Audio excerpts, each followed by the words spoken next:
párpados. En primer lugar, ¿qué es lo que vamos a hablar? Lo que vamos a hablar en primer lugar de los párpados es de su embriología. Y con respecto a esa embriología, ¿qué es lo que va a suceder?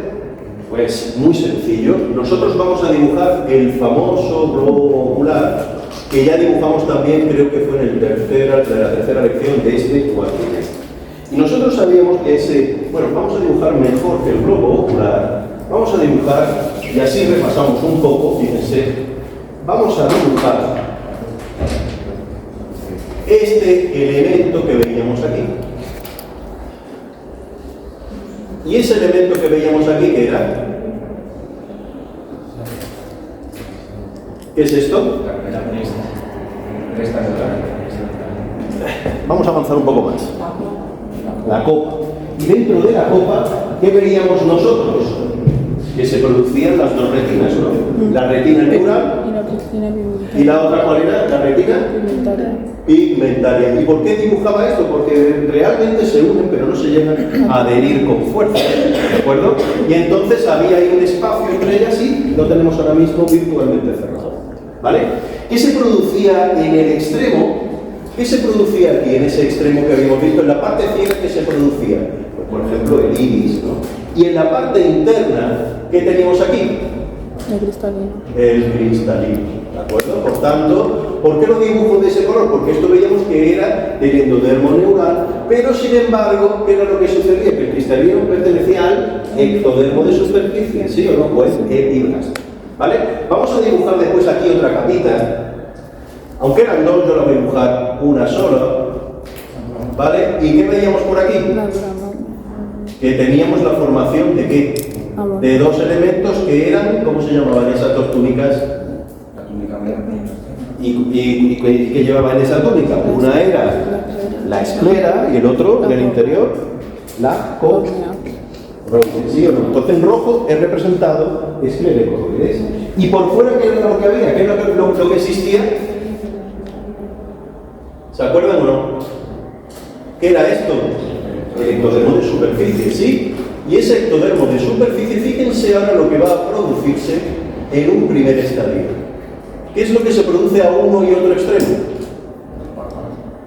Bueno, los párpados todavía no. Un esbozo, vamos a decirlo así, empieza una invaginación de los párpados. ¿Cuándo sucede esto? Y sobre todo, ¿cuándo va a suceder? En el cuarto mes de vida en el bebé. Cuarto mes se produce esa invaginación.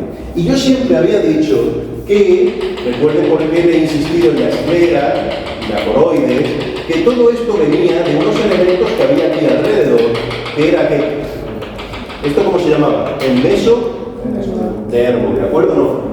Ectodermo, mesodermo, endodermo. ¿Lo ven claro o no lo ven claro? ¿Vale? Estamos haciendo un repasito a todo esto. Pues fíjense lo que ha sucedido, que ahora se produce esa invaginación de nuevo en los extremos de ese ectodermo de superficie, del epiblasto. Se ha producido al cuarto mes. ¿Y por qué se ha producido en ese cuarto mes? Porque empieza a haber un empuje, empieza a haber una inducción del mesodermo. ¿Qué quiere decir? De la parte media empieza a empujar y empieza a conformar esos párpados, esos esbozos, vamos a decirlo así, de los párpados. A continuación, ¿qué es lo que sucede? Vamos ya a hacerlo un poquito más esquematizado, ya no voy a hacer todo ese globo ocular, pero fíjense ahora qué es lo que va a suceder. Y es que yo lo que observo, ¿vale? Fíjense aquí, es que esos párpados llegan a unirse, llegan a contactar entre ellos, ¿vale? Y aquí yo veo ese ectodermo de superficie y los párpados, fíjense que se llegan a contactar, se llegan casi a unir con ellos, ¿vale? Fíjense cómo se ha producido del esbozo, hemos pasado a una unión completa. Y a partir de aquí, ¿quién es el responsable? Pues sigue siendo ese mesodermo que hay, que está tirando, que empuja, que induce a que esos párpados toquen los bordes libres de esos esbozos, toquen y choquen con ellos. ¿Y esto cuándo sucede? En el sexto mes. ¿De acuerdo? Por tanto, contactarían, chocarían en ese sexto mes y a partir de ahí se empieza a formar en el interior vamos a ponerlo, ¿vale? Esto se empieza a formar primero aquí los esbozos, aquí se produce el cierre, el contacto total, y es cuando se empieza a producir a partir de ahí los elementos que hay en su interior, que son los músculos y las glándulas. ¿De acuerdo? Que ya veremos ahora a continuación, y en estos días, entre hoy y mañana, lo terminaremos. ¿De acuerdo? Entonces se empieza a producir en ese sexto mes la formación de músculos y glándulas. ¿Qué sucede a continuación? A continuación lo que nosotros vamos a ver es que existe una recesión, una retirada del párpado superior con respecto al párpado inferior, o de ambos. Y entonces volvemos otra vez ya no al estadio de esbozo, pero sí ya lo que vemos es que se ha formado, se ha configurado ya el párpado tal y como lo conocemos. Por tanto, lo dibujamos de esta manera, para que ustedes fíjense que ahora lo que se ha producido es una retirada de los bordes libres de esos párpados, con lo cual ya se conforma el párpado tal y como lo conocemos, con las estructuras después asociadas que ya iremos viendo, que son esos músculos, esas glándulas, y aquí por supuesto ese tejido conectivo laxo que empieza a ver. ¿De acuerdo? ¿A partir de qué mes? Pues aquí lo vemos a partir del octavo mes de vida intraútero. Ya queda poquito para que se realice el nacimiento del individuo. ¿Les ha quedado claro entonces la embriología? Pues sencilla. El que lo tenga que exponer, como no han venido, pues nada, no le podemos sacar un poquito porque si no voy a explicar más. ¿Vale? Bien. Esto es con respecto a la embriología. Vamos a ver ahora, y lo vamos a pintar un poquito ya de forma más natural. Vamos a dibujar ahora qué partes tienen esos párpados. Para eso vamos a dibujar aquí unos párpados, un ojo globular bastante grande, y vamos a ver ahora qué elementos lo van a constituir. Por tanto, yo lo que voy a observar aquí, fíjense, vamos a pintarlo aquí, no tan exagerado, y vamos a pintar aquí un ojo un poquito grande, de esta manera que ustedes están. Y vamos a ir dibujando también, vamos a dibujar un poquito exagerado, para que nos quepa bien el dibujo, ustedes lo puedan entender, los bordes libres de esos párpados. Vamos a dibujar aquí un borde libre, y vamos a dibujar del párpado inferior otro borde libre, porque la otra parte, la otra porción del párpado va a estar integrado dentro de la piel que va a conformar nuestra cara. Sin embargo, el borde libre es esto que ustedes están viendo aquí, la zona donde aquí se ha formado, se han despegado en ese octavo mes de vida el párpado superior y inferior. ¿Y qué más podemos ver aquí? Pues bueno, para no despistarnos mucho, podemos dibujar aquí ese globo ocular y así tenemos un poquito más de referencia. ¿Qué más podemos dibujar aquí? Pues aquí efectivamente podemos seguir dibujando y aquí podemos dibujar, por ejemplo, la nariz en ese lado y así ver esa definición, esos límites anatómicos que nosotros podemos ver. ¿De acuerdo? Fíjense, primer detalle que yo voy a ver y que yo voy a observar. La apertura que hay entre los bordes libres del párpado, esa apertura, toda esta distancia que hay desde aquí hasta aquí, se conoce con el nombre de la hendidura palpebral. Hendidura palpebral, es decir, cuando nosotros tenemos abiertos los párpados, los tenemos separados, al espacio que hay entre el borde libre del párpado superior y el borde libre del párpado inferior se llama la hendidura palpebral.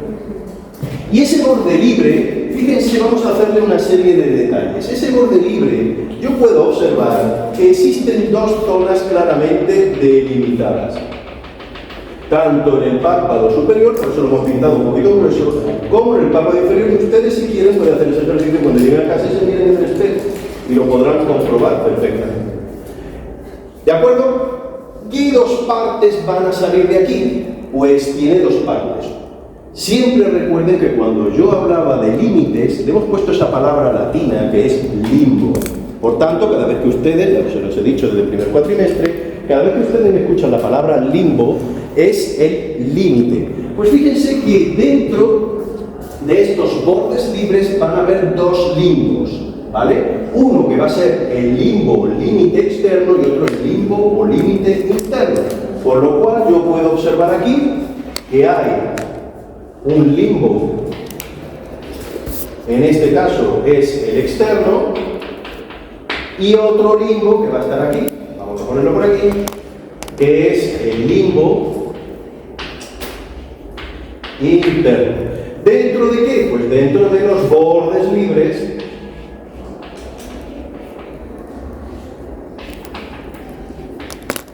en este caso del párpado superior. En el párpado inferior también vamos a tener interno, limbo interno y limbo externo. ¿Por qué me detengo aquí en este detalle? Pues fíjense, porque cuando yo veo en el limbo externo qué características tiene, yo me fijo que en ese limbo externo va a haber unos elementos que todos nos conocemos, y a algunos les gusta o a algunas les gusta remarcarlo, que son las pestañas. ¿Sí? Por tanto, ustedes ven que en ese limbo externo lo que vamos a ver es la inserción de las pestañas. ¿De acuerdo? ¿Y qué vamos a ver ahora en el limbo interno? Pues en el limbo interno nosotros vamos a ver la salida de unas glándulas que están en el tarso de los párpados, que está la salida, por tanto, de las glándulas de meibomio. Vamos a ponerlo aquí. La salida de los conductitos de las glándulas, vamos a ponerlo aquí. En uno tenemos glándulas de meibomio,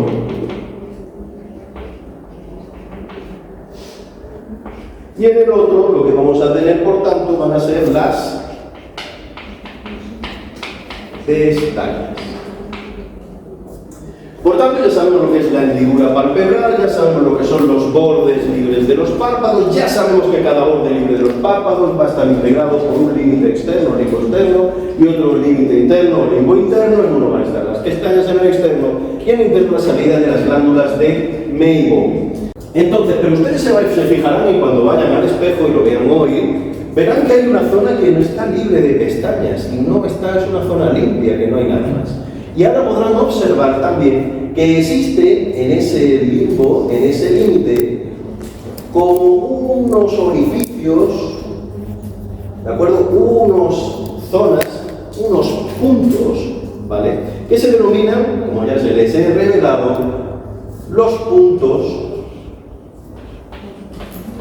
lagrimales, o lagrimales, como ustedes prefieren. Lacri o lagri, que no viene, uno más latina, otro más castellano. ¿De acuerdo? Por tanto, ustedes verán que tienen esos puntos lagrimales. Y esos puntos lagrimales es el origen de la recogida de la lágrima. ¿De acuerdo? Que ya lo veremos el próximo día en clase. Por tanto, tenemos esos puntos lagrimales, origen del aparato excretor del sistema lacrimal. ¿Vale? Y eso nos va a servir de un límite. Y fíjense el límite que nosotros vamos a establecer. Y es que yo, a ver si aquí en la pizarra me sale más o menos en condiciones, yo lo que puedo observar que al ojo lo puedo ver o lo puedo dividir en dos porciones. Esta porción que vemos aquí, este límite o porción, la vamos a llamar la porción vulvar ciliar o lateral externa de ese globo ocular. Y aquí yo lo que voy a observar es que existe este límite más chiquitito, que sería la porción lacrimal, podemos también llamarlo medial o interna del globo ocular. ¿Y cuáles nos va a dividir? Pues esos dos que son los puntos lacrimales, el origen del aparato de excreción de la lágrima. ¿Vale? Bien, ¿qué más detalles podemos ver? Pues fíjense que esos bordes libres van a tener dos límites, un límite interno y un límite externo. Estos son los que se llaman los cantos del ojo. ¿De acuerdo? Aquí está el canto interno. Canto es lo mismo que decir ángulo, ¿de acuerdo? Aquí, si ustedes lo prefieren sustituir por la palabra ángulo, lo pueden hacer. Ángulo interno, o le podemos también poner la palabra medial, como ya sabemos desde el inicio del curso. Y aquí, lo voy a detener, este sería el canto externo o lateral del ojo.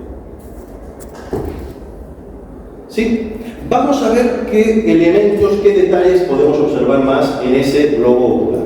También lo que vemos, fíjense, aquí en ese límite que hemos visto entre las dos porciones vulvar y lagrimal, también nosotros podemos observar lo siguiente, y eso también lo pueden ver ahora mismo si tienen un espejo o si pueden encender el móvil un segundo y lo ven.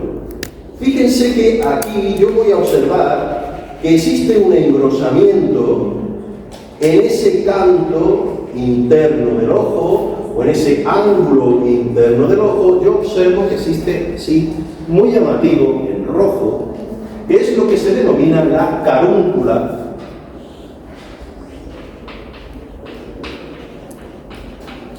La carúncula del ojo. ¿Vale? ¿Y qué es la carúncula del ojo? Pues nosotros sabemos que parte de esa esclera que nosotros vemos tan transparente, mejor dicho, tan blanca, vemos o recordamos que hemos explicado que existe un elemento en donde muchas veces cuando nos tocamos se infecta, y ese elemento era la conjuntiva. Entonces, la carúncula no es más que un acúmulo, mucha conjuntiva puesta en esa zona. ¿De acuerdo? Esa es la carúncula.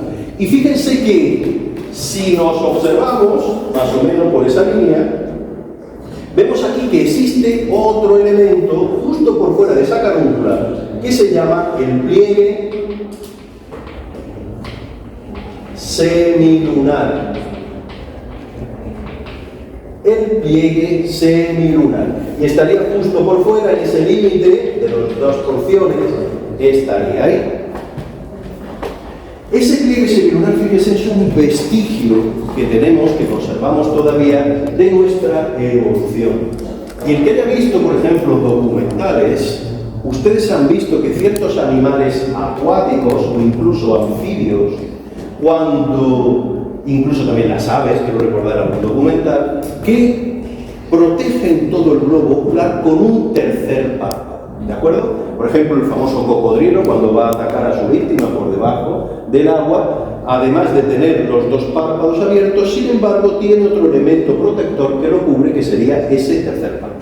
Por tanto, ese pliegue semilunar lo podemos comparar o asemejar al tercer párpado de ciertas especies y ciertos animales que no ha progresado. También es tejido conjuntivo, pero lleva también elementos musculares, tiene fibras musculares, fibras cartilaginosas, ¿de acuerdo? Y recuerdan a ese tercer párpado que les he comentado. Por tanto, ese es el pliegue semilunar. Pero vamos a seguir hablando un poquito y vamos a salirnos ya de todos estos elementos. Y fíjense, yo encuentro en la parte superior este elemento anatómico que lo veo que está siempre en el arco supraciliar. Y este elemento, como ustedes pueden comprender, que yo lo tengo en ese arco supraciliar, todo ese elemento es la ceja. Por tanto, yo ahora me estoy refiriendo al elemento que tengo aquí en la parte de arriba, y todo lo que cae por debajo, esto todo pertenece al párpado. Y yo voy a ver que si yo cierro ese párpado, lo que voy a observar es que existe un surco más o menos a este nivel, que es el surco palpebral superior.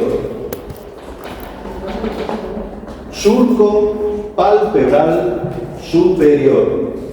Ese surco, ustedes lo pueden ver cuando cierran el párpado y verán que tienen aquí una línea.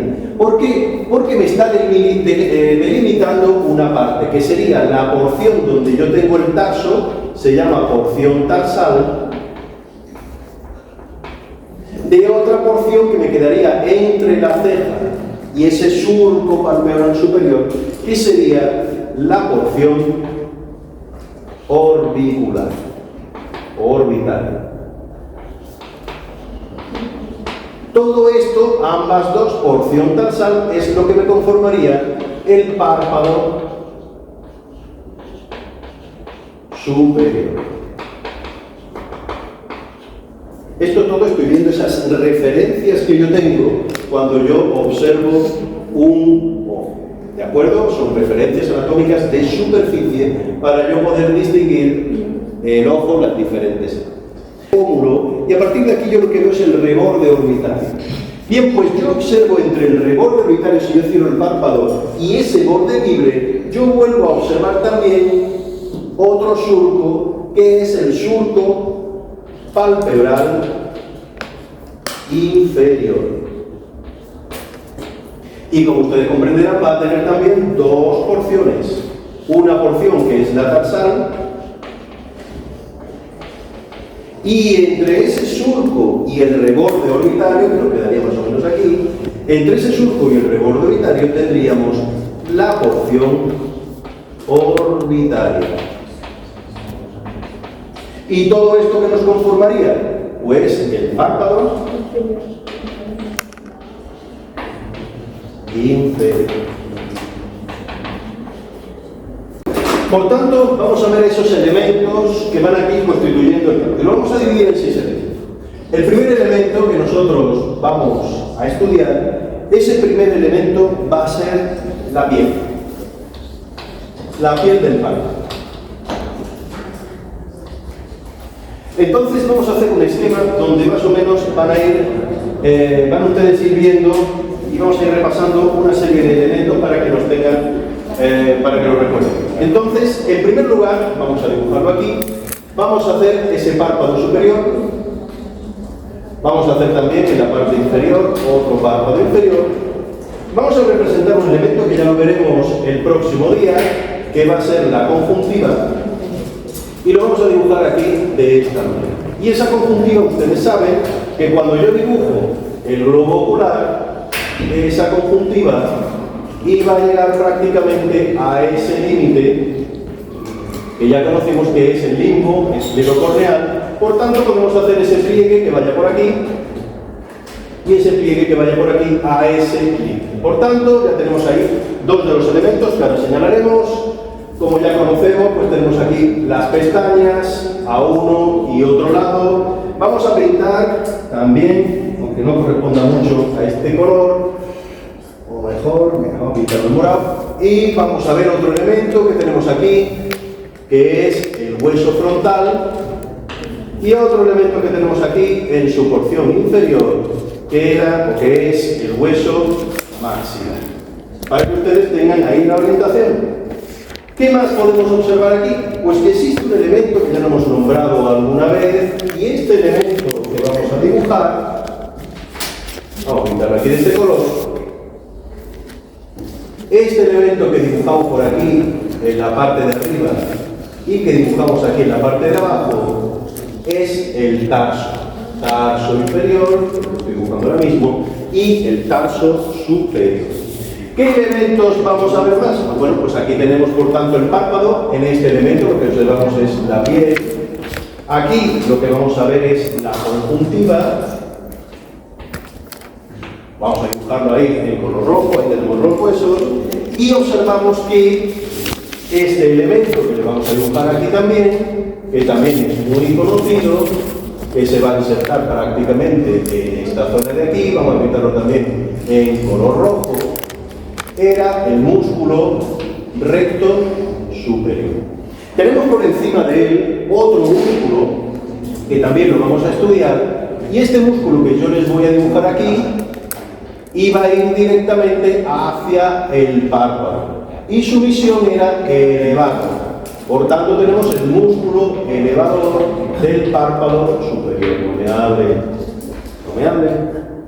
Elevador del párpado superior. Ese elevador del párpado superior, fíjense que su parte, su porción muscular, los he pintado de rojo, sin embargo, tiene otra porción que es la aponeurosis. Era una aponeurosis. el músculo elevador del párpado superior, que era una aponeurosis. Ahora ya no hablan. Ustedes han hablado, yo les he explicado al principio que existía, el músculo se componía de un vientre muscular y tenía tendones. Cuando el tendón es muy ancho se denomina aponeurosis. Por tanto, ¿qué es una aponeurosis? Un tendón ancho. ¿De acuerdo? ¿Y dónde se inserta esa aponeurosis? Pues se inserta por delante del tarso. En este caso del tarso superior, que es el elemento que estamos poniendo aquí en la pectorral. Esto sería la conjuntiva, ahí tenemos el tarso superior, tarso inferior en la parte inferior, etcétera, etcétera. ¿Vale? Y ya hemos dibujado esos dos elementos. ¿Qué más vamos a observar? Pues que por debajo de la piel yo voy a observar, y aquí lo puedo ver cómo está cortado, que por debajo de esa piel observo que existen músculos, que ya ahora mismo lo estudiaremos dentro del músculo, ¿vale? Para comprender toda esa estructura. ¿Y qué más es lo que vemos? Pues que en este sector de aquí, toda esa zona que ustedes ven por aquí, todo esto, va a existir el segundo elemento, que es el tejido conjuntivo laxo. Por tanto, tenemos piel, y esa piel, ¿qué tipo de tejido va a ser? Pues, como ustedes sabrán, la piel corresponde siempre al tejido epitelial.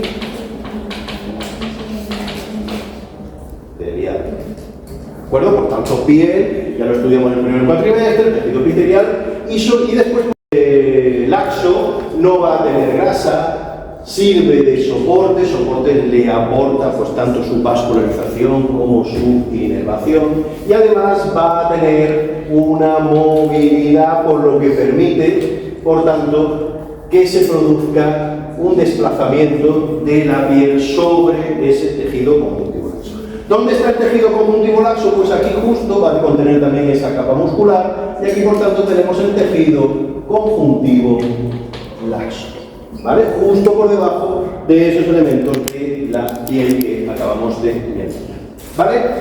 Bien, ¿qué más vamos a tener? Pues vamos a ver otra vez que existen estos músculos para ya ir completando un poquito más el esquema, y tenemos este músculo que lo tenemos aquí en su parte inferior, igual que hemos visto que era el recto superior, aquí tenemos músculo recto inferior. Y siempre recuerden que por debajo de ese músculo recto inferior vamos a observar que existe otro músculo, siempre recuerden que va a ser por debajo de los rectos, que es el oblicuo inferior, y aquí lógicamente pues podríamos ver, si quieren, el oblicuo superior en la zona que estamos marcando a continuación.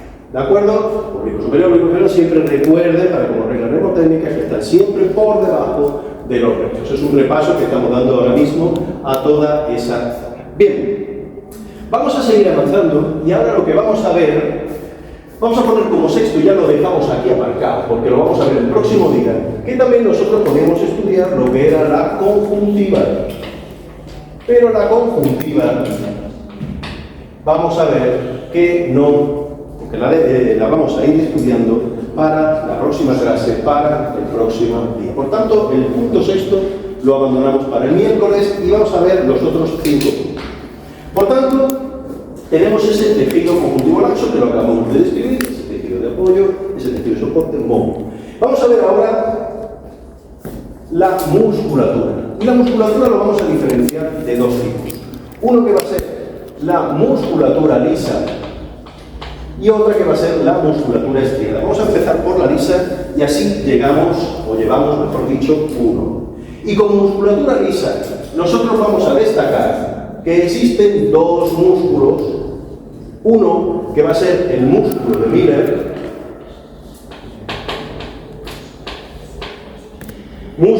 Miller, que estaría aquí, en esta zona, saliendo precisamente de ese vientre, vamos a pintarlo aquí de color naranja, y que va a tener por tanto su origen, vamos a pintarlo aquí, el origen lo va a tener en ese vientre del músculo elevador del párpado superior y su inserción lo va a tener, vamos a poner la inserción, la va a tener en el borde superior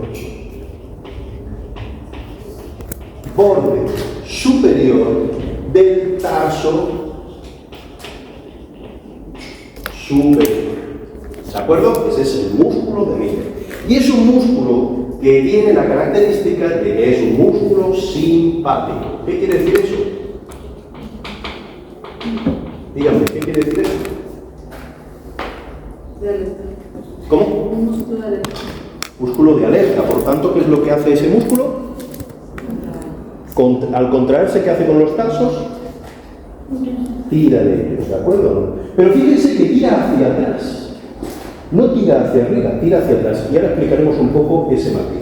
Lo veremos un poquito más adelante, ¿de acuerdo? Recuérdenmelo, ¿por qué no tira tanto hacia atrás como hacia arriba? ¿De acuerdo? De esos tarsos. Ya no lo veremos después. Recuérdenmelo si no recuerdo cuando lo repase. Por tanto, tenemos ese músculo, que es el músculo de Miller, y tenemos otro músculo, ahora aquí para la porción inferior, que es el músculo tarsal inferior. Músculo tarsal inferior. Y fíjense que este músculo es muy curioso, porque nosotros sabemos que los músculos en general están recubiertos, y los músculos extrínsecos en particular, están recubiertos por vainas. Esas vainas se continuaban con la cápsula de Taylor. ¿Se acuerdan? Cuando nosotros dimos todo ese tema. Pues fíjense ahora lo que sucede. Y es que de la vaina, el origen, vamos a ponerlo aquí, origen, de la vaina que envuelve, del estuche que envuelve al músculo, vamos a ponerlo aquí, músculo recto inferior, de esa vaina, de ese estuche, fíjense lo que sucede. Sale esta prolongación y sé dónde se va a insertar. Se inserta en el borde, en este caso, como está hacia abajo, borde inferior del tarso inferior. ¿Lo comprenden o no? ¿Vale? Surge este músculo, vamos a ponerlo aquí, es el músculo tarsal inferior. ¿De acuerdo? Se dirige hacia ese párpado, es un músculo liso, también lógicamente con componentes simpáticos para que se produzca, digamos, esa tracción del tarso inferior, y va al borde libre. ¿Y dónde está el borde libre? En la parte inferior, en la parte de abajo. ¿Queda claro? Y este que nosotros vamos a poner aquí, para que ustedes lo tengan, es el músculo de Müller. ¿Vale? ¿Cómo sería escrito en castellano? Y leído. ¿De acuerdo? Por tanto, tenemos esa musculatura lisa que se lo presento aquí en la pizarra. ¿Qué más vamos a tener? Vamos a tener también ahora, como apartado número 4, una musculatura estriada. Por tanto, músculos voluntarios, ¿verdad? Como ya sabemos, la musculatura lisa siempre es involuntaria, no lo podemos dominar. La musculatura estriada, sin embargo, sí lo podemos hacer. ¿Y qué músculos estriados tenemos? Pues muy fácil. El primero ya lo conocemos, que es el músculo elevador del párpado superior, es decir, lo tenemos aquí. Músculo elevador del párpado superior, claro, efectivamente. ¿Por qué par craneal iba a estar inervado? Tercer par craneal, ¿de acuerdo? Y yo puedo abrir los párpados, claro. ¿Vale? Los puedo elevar, los puedo sorprender y todas esas cosas, ¿de acuerdo? ¿Y qué músculos vamos a tener? Pues vamos a tener ahora los músculos, o el músculo orbicular, si me refiero solo a un ojo, orbicular de los ojos o del ojo. Músculo orbicular del ojo. Y ese músculo orbicular del ojo yo puedo observar que lo puedo dividir en tres partes. Para ello, ¿cómo lo vamos a hacer? Pues nos vamos a ir aquí a la parte inferior y vamos a ir desarrollando ese esquema. Y para eso, ¿qué vamos a hacer? Pues vamos a dibujar una órbita que ustedes ya conocen y que muchas veces se las he dibujado ya en clase, el orificio piriforme. ¿Y qué es lo que va a suceder? Para eso nosotros vamos en primer lugar a ver dos elementos que todavía no les he hecho referencia y lo vamos a ver ahora mismo. Ustedes saben que en la porción medial, en la porción interna, había dos crestas lacrimales, una externa en el maxilar y otra interna en el unguis, en el hueso lacrimal. Vamos a poner, por tanto, esas dos crestas, una aquí, que sería la interna, y esta que sería la cresta externa. Apoyándome tanto en ese borde maxilar, en esa apófisis que sube hacia el frontal, la apófisis frontal del hueso maxilar, yo observo que hay, o tenemos aquí, un apoyo. Y desde la cresta lacrimal interna, yo observo que tengo ahí otro apoyo. Por tanto, tengo dos apoyos para conformar un ligamento. Y el ligamento que se conforman de esos dos apoyos se denomina el ligamento palpebral. En otros libros lo verán también como ligamento cantal, de canto, medial o interno. ¿De acuerdo? Por tanto, tengo ese ligamento que me surge de haberme apoyado en esos dos elementos, en esa apófisis del maxilar, la apófisis frontal del maxilar, y también en esa cresta lacrimal. Y por el otro lado, yo observo que apoyándome también en otro elemento, ¿de acuerdo? Que es esa apófisis que sube, apófisis frontal. Apoyado en la apófisis frontal del hueso cigomático, vamos a ponerlo aquí, ese hueso que siempre lo hemos pintado, aquí tenemos el pómulo, y a partir de aquí tenemos el desarrollo. A partir de ese hueso maxilar tenemos otro ligamento apoyado ahí, que es el ligamento palpebral o cantal externo. ¿De acuerdo? Por tanto, tenemos ahí dos ligamentos. ¿Y todo esto por qué? Porque vamos a ver que existen varias porciones de ese globo ocular.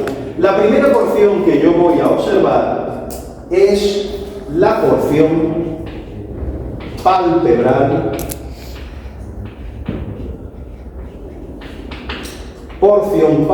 del orbicular del ojo. Fíjense que va a ir de ligamento palpebral a ligamento palpebral, de tal manera que yo puedo hacer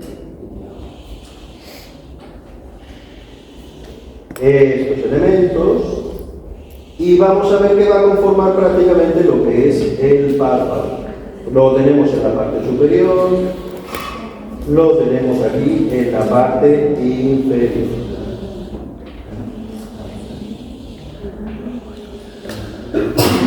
Por tanto, fíjense que aquí lo que tenemos es esa porción palpebral.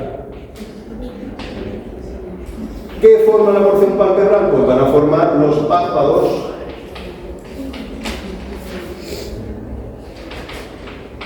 como su propio nombre indica.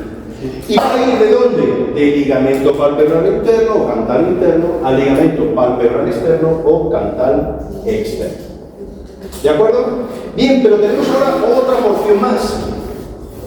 Y esa porción es la porción orbitaria, que va a recubrir el resto de la órbita.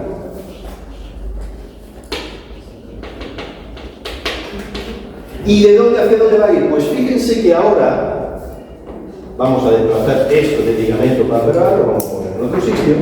Y fíjense ahora que va a ir siempre rodeando a ese ligamento palpebral externo, pero nunca lo que ustedes verán es que se produce una inserción, sino que el origen y la inserción siempre va a estar determinado por ese ligamento palpebral interno. Y siempre va a ir rodeando al otro que ustedes ven ahí. Aquí podemos pintar perfectamente a ese globo ocular y su pupila. Por tanto, va a ir recubriendo toda esa zona y va a ir insertándose y originándose en el ligamento palpebral interno. Vamos a ponerlo por aquí. Este es el ligamento palpebral externo. Para que ustedes se acuerden, ¿de acuerdo? Por tanto, uno, origen de inserción, el que hemos visto primero, el orbicular, siempre el origen y la inserción van a ser los ligamentos palpebrales. El otro va a rodear el externo, el origen y la inserción, siempre va a ser en ese ligamento palpebral o cantar interno. Pero existe otro elemento que seguramente lo reflejemos el próximo día, vamos a ponerlo ahora en este color, que es la porción profunda. Este es un poquito más complicado de entender, porque va a estar relacionado con el sistema de excreción, la porción profunda. Y esa porción profunda es lo que se denomina el músculo de Horner. Músculo de Horner. ¿Y en qué consiste ese músculo de Horner? Por favor, no me hablen. Músculo de Horner. Vamos a dibujar aquí de nuevo la órbita.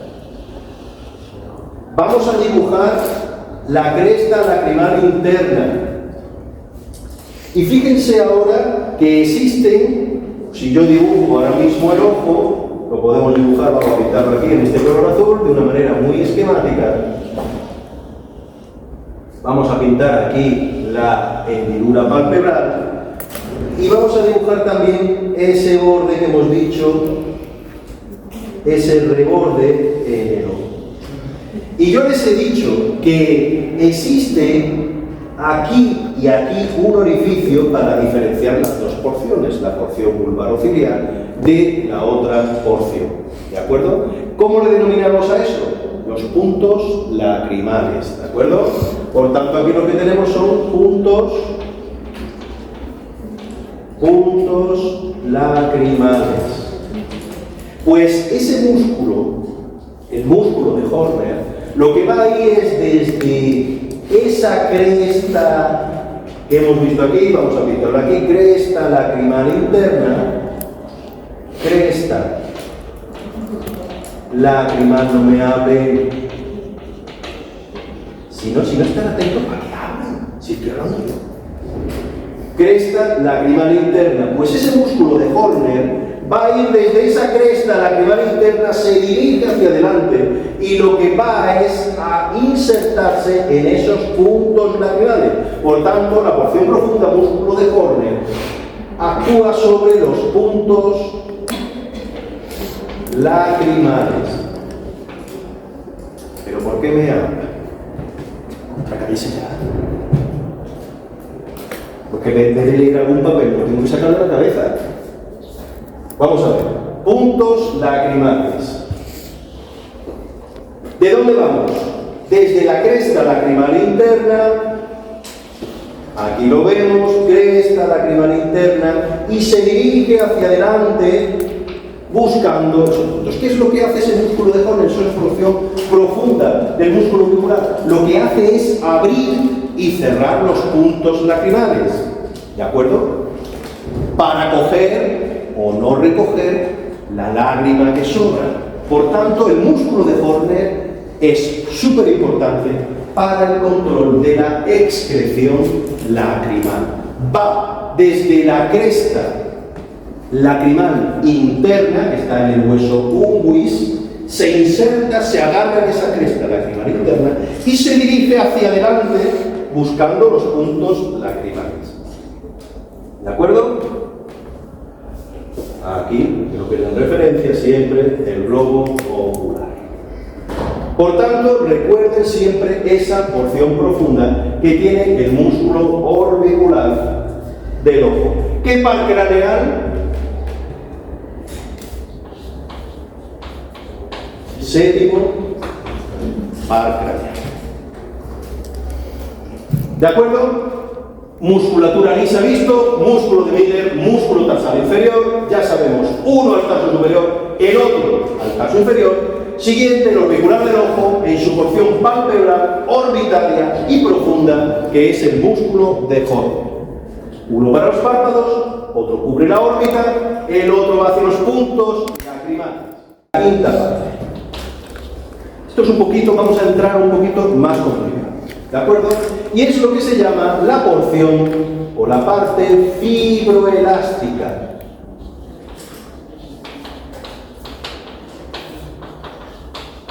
Porción o parte fibroelástica. Y para el estudio de esa porción o parte fibroelástica, nosotros vamos a estudiar lo siguiente. Y es que va a estar compuesta por dos elementos. Uno que son los tarsos y otro elemento que es muy importante porque cubre y protege el ojo, que es el tabique o septum del ojo ocular. Tabique o septum. ¿Qué es el tarso? Vamos a dibujar aquí ahora otro esquema. Lo ponemos ahora mismo, de nuevo esa órbita. Vamos a dibujar el esquema para que nos quede claro qué son los tarsos. En primer lugar, un tarso no es más que una serie de láminas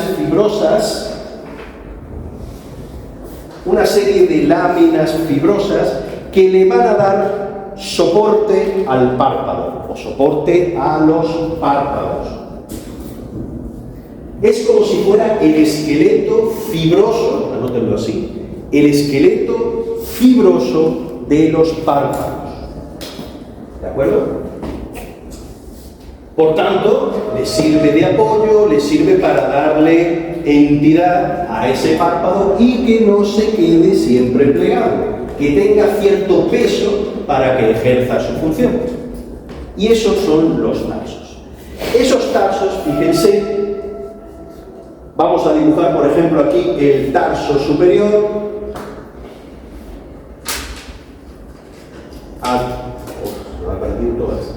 Aquí tenemos el tarso superior. Vamos a pintarlo un poquito más grande. Tenemos aquí el tarso superior. Aquí vamos a ver que tenemos el tarso inferior. ¿De acuerdo? Ese tarso, o esos tarsos, en su interior van a tener una glándula, como ya estudiaremos el próximo día, que se llama la glándula de Meibomio. Por tanto, ya hemos visto que tiene una serie de características y entre ellas vamos a poner que aloja en su interior la glándula de Meibomio. Recuerden, de la sujeción, entereza, es un conjunto de fibras, ¿vale? Y vamos a ver cómo efectivamente hay dos, y los dos se van a insertar, tanto por su porción interna como externa, en este elemento que ya nosotros conocemos, ¿vale? Su inserción se va a producir tanto en uno como en otro, en ese elemento que son los ligamentos palpebrales. Por tanto, además de los músculos, nosotros sabemos que esas fibras se van a ir insertando en esos dos ligamentos. Vamos a empezar por el tarso superior.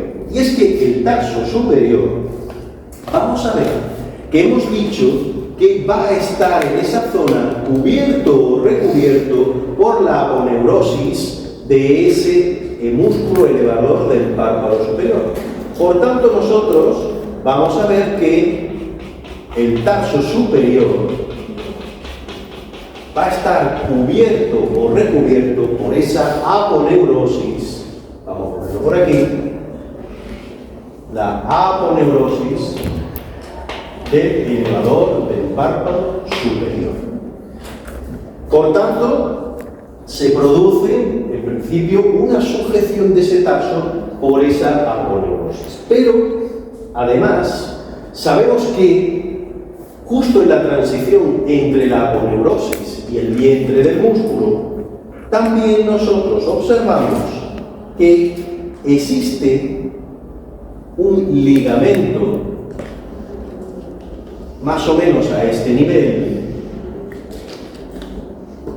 ¿vale? Vamos a ponerlo aquí, más o menos a ese nivel, justo en esa transición, existe un ligamento que se denomina el ligamento de Wittmann. El ligamento de Wittmann. Ese ligamento de Wignall podría venir aproximadamente a una altura que lo podemos situar en esa zona de aquí. Y yo les he dicho, ese ligamento de Wignall está apoyado en uno de sus lados por el tubérculo de Wignall, que es un elemento que sirve de inserción a ese ligamento. Y ese ligamento de Wignall lo que hace es que cuando el músculo elevador del párpado superior tracciona, generalmente lo que hace sería aplastarlo o llevarlo hacia atrás contra el globo ocular. Sin embargo, al tener esa sujeción es como si fuera una polea. ¿Y qué es lo que sucede? Que en vez de que el músculo tire hacia atrás, al estar este elemento que va de lado a lado de la órbita, lo que sucede es que eleva el párpado hacia arriba. Por lo tanto, la importancia que tiene el ligamento de Wignall es que cuando tracciona el elevador del párpado superior, no coja el párpado y lo aplica, lo aplasta contra el globo ocular, sino lo que hace con el párpado es subirlo como si fuera una especie de polea. ¿Vale? A continuación, ¿qué es lo que vamos a ver aquí? Por supuesto, a continuación, lo que veremos aquí es esa porción, el vientre, que tiene que tener ese músculo elevador del párpado superior.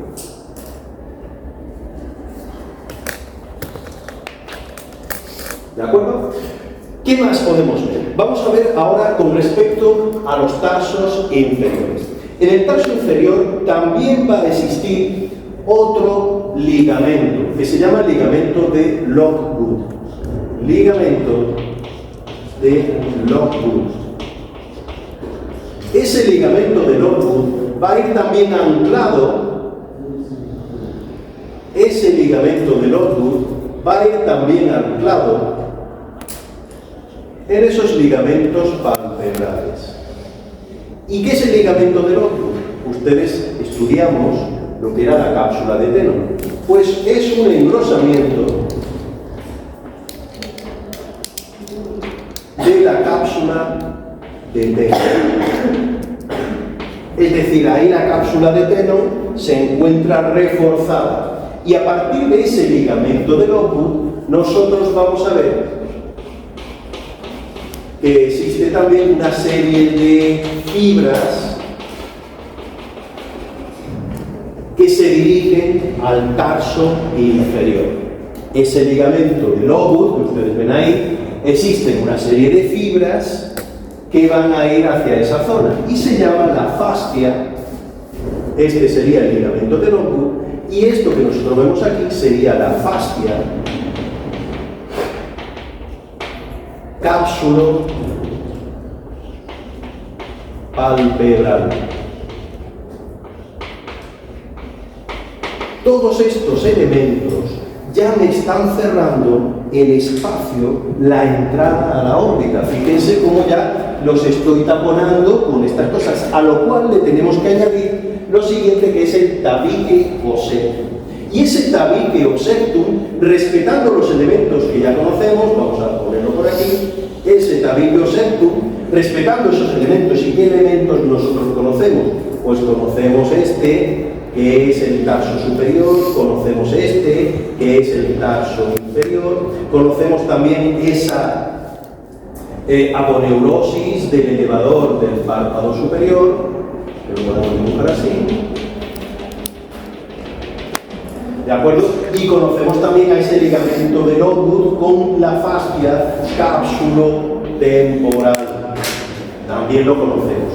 Pues a partir de aquí se puede ir rellenando todo esto con esas fibras que me van a ir conformando todo ese tabique o septum del ojo. ¿De acuerdo?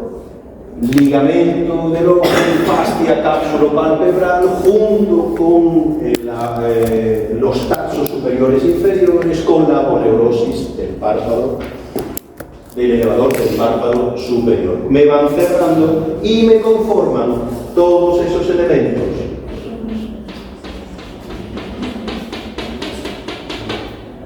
Para que me cierre esa entrada, esa base, de la cavidad orbitaria, de la fosa orbital. ¿De acuerdo? ¿Con qué están relacionados los tabiques? Los tabiques no son más que prolongaciones y se relacionan con la cápsula de Tenno y son prolongaciones ¿de qué? Son de la parte más superficial del hueso. ¿Cómo se llamaba la parte más superficial del hueso? Que cubría que todo el hueso era el periósteo.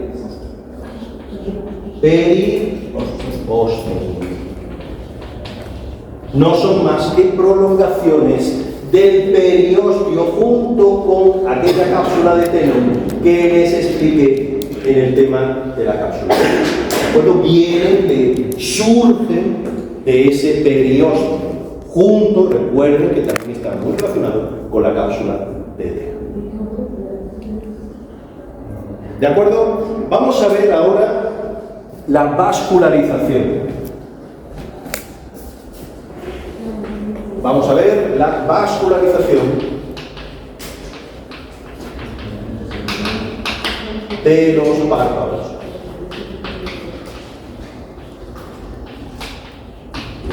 Vascularización de los párpados. Y para la vascularización de los párpados, de nuevo, dibujamos otra vez esa cavidad orbitaria y vamos a ver aquí en el medio un párpado, lo vamos a poner cerrado completamente y vamos a observar que los párpados, fíjense que va a estar inervado tanto el párpado superior como el párpado inferior por una arteria que son las arterias palpebrales.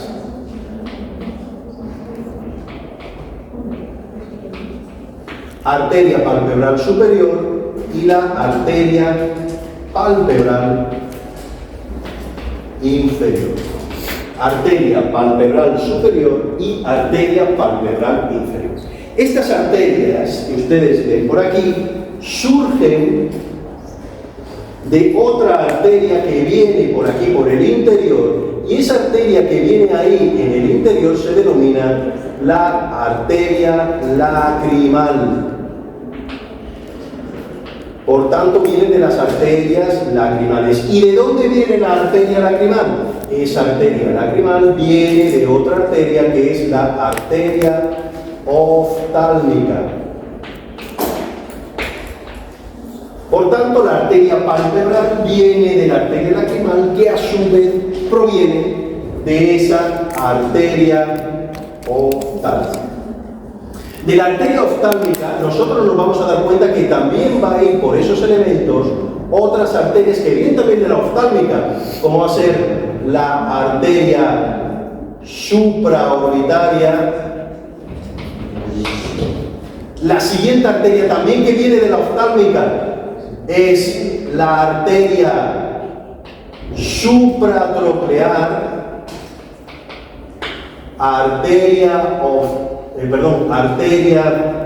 hemos dicho supraorbitaria, arteria supratroclear, arteria lacrimal. Recuerden que todas vienen de la arteria oftálmica. También van a dar suplementos a esos párpados, en concreto al párpado superior. Y existe otra arteria, aproximadamente aquí, que es la arteria dorsal de la nariz, que también procede de la arteria oftálmica y también nos va a dar sus ramitos, sus ramas en esa zona. Por tanto, la arteria oftálmica dará la arteria lacrimal, de la arteria lacrimal darán sus dos arterias, que serán la palpebral superior y la palpebral inferior. ¿Qué más? También va a dar la arteria supraorbitaria, vamos a poner aquí la R, arteria supraorbitaria, la arteria supratroclear y la arteria dorsal de la nariz. ¿Vale? Bien, vamos a ver ahora esto por lo que corresponde a ese párpado superior. Vamos a ver que del párpado inferior nosotros tenemos que tomar como referencia la arteria carótida externa. Arteria carótida externa. De esa arteria carótida externa nos van a dar dos ramas que nos van a interesar a nosotros. Una es la arteria temporal superficial y otra arteria que es la arteria maxilar. Por tanto, fíjense cómo hemos hecho el desarrollo arriba y ahora en la parte de abajo. ¿Qué le va a pasar a la arteria temporal superficial? Que la arteria temporal superficial va a ir por aquí, por este lado, y se va a dirigir a la parte de arriba, pero también va a ir anastomosándose con esas ramas que hemos visto anteriormente. ¿De acuerdo? Por tanto, la arteria temporal superficial se nos va hacia arriba y va haciendo ese círculo por encima del reborde orbitario y se va anastomosando, se va uniendo a todas esas ramas que hemos visto de la arteria oftálmica. Aquí yo recuerdo que había un orificio que era el orificio infraorbitario. Y fíjense ahora lo que sucede. De ese orificio infraorbitario venía una arteria que era la arteria infraorbitaria. Y esa arteria infraorbitaria viene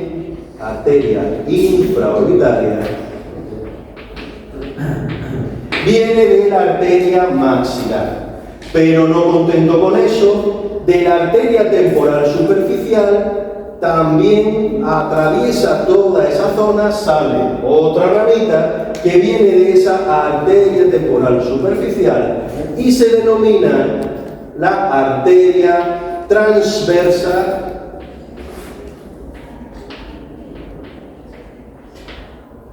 de la cara.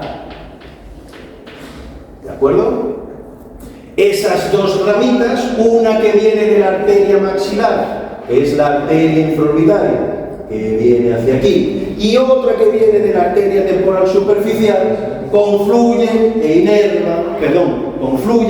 y se anastomosan con esa arteria palpebral inferior. ¿De acuerdo? Por último, existe otra arteria que es la arteria facial. Y esa arteria facial, fíjense que va a tener, va a ir por aquí, va a tener esta porción que parece un ángulo que va desde por aquí hasta esa arteria dorsal de la nariz. Esto que ustedes ven aquí se llama la arteria angular. Y esa arteria angular pertenece a la arteria facial. Arteria angular, por tanto, fíjense que tiene tres orígenes: de la arteria oftálmica, de la carótida externa y de la facial.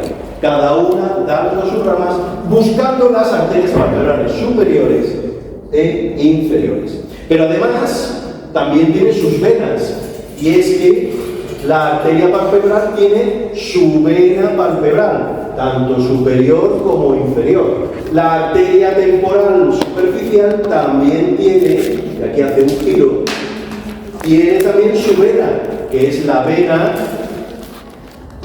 temporal superficial. Por supuesto, también la arteria angular va a tener también su vena angular y también la facial tendrá su vena facial de drenaje.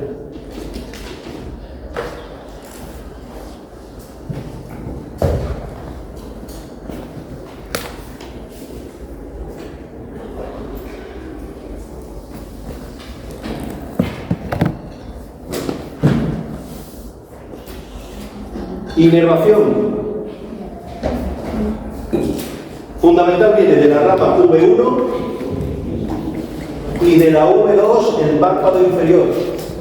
La V1, ¿cuál era? El nervio oftálmico.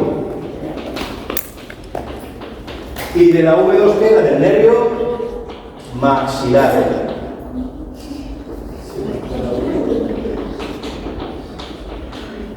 ¿Qué ramitos da? Por un lado nos va a dar el ramito que va a ser el lacrimal,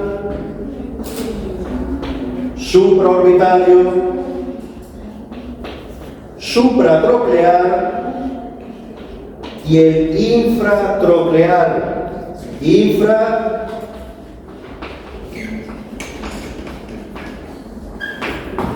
Supra. Este va a ser el supraorbitario. Y aquí el lacrimal.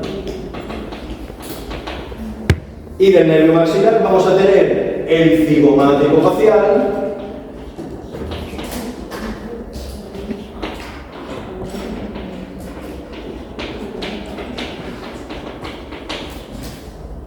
y aquí vamos a tener el infraorbital.